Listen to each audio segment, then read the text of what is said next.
రాష్ట్ర కాంగ్రెస్ పార్టీ వ్యవహారాల ఇన్ఛార్జి దిగ్విజయ్ సింగ్ బిజీగా గడిపారు. గాంధీ భవన్ లో జరిగిన పీసీసీ కోఆర్డినేషన్ కమిటీ సమావేశంలో పాల్గొన్న డిగ్గీ రాజా ఆ తర్వాత నేతలందరితో వరుస భేటీలు నిర్వహించారు. మొత్తం 4 బృందాలతో ప్రత్యేకంగా సమావేశమైన ఆయన పార్టీ బలోపేతానికి ఏం చేయాలో వారి నుంచి సలహాలు సూచనలు తీసుకున్నారు. సమావేశంలో పాల్గొన్న మాజీ మంత్రులు, పీసీసీ మాజీ చీఫ్లతో పాటు ప్రస్తుత ఎంపీలు, ఎమ్మెల్యేలు పార్టీ పరిస్థితిని దిగ్విజయ్కు వివరించారు. పార్టీని ఇంకా బలోపేతం చేయడానికి ఏ రకమైనటువంటి కార్యక్రమాలు తీసుకోవాలి, ఏ రకంగా పార్టీలో ఉన్నటువంటి క్యాడర్ ని గేరప్ చేయాలనే విషయం మీద చాలా సుదీర్ఘంగా చర్చ జరిగింది. మా ఇన్ఛార్జ్ జనరల్ సెక్రటరీ గారు దిగ్విజయ్ సింగ్ గారి ఆధ్వర్యంలో ఏఐసిసి ఒక నిర్ణయం తీసుకొని అందరికి ఒక బాధ్యత కూడా ఇవ్వాలని అనుకున్నాం.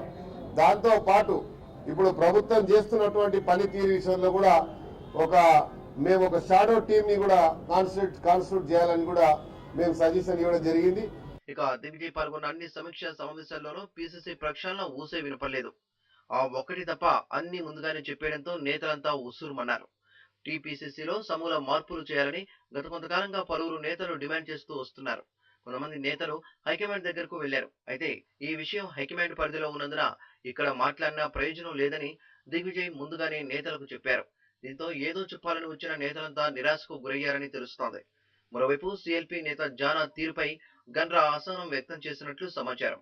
ఇతర ముఖ్య నేతల మాదిరిగా జానారెడ్డి అధికార పార్టీపై స్పందించడం లేదని, ఇది పార్టీకి కొంత నష్టం కలిగిస్తుందని ఆయన దిగ్విజయ్ సింగ్ దృష్టికి తీసుకెళ్లినట్లు తెలుస్తోంది. ఇదిలా ఉంటే త్వరలో ఖాళీ అవుతున్న 2 ఎమ్మెల్సీ పదవుల కోసం ఆశావహులంతా దిగ్విజయ్ దగ్గరకు క్యూ కట్టారు.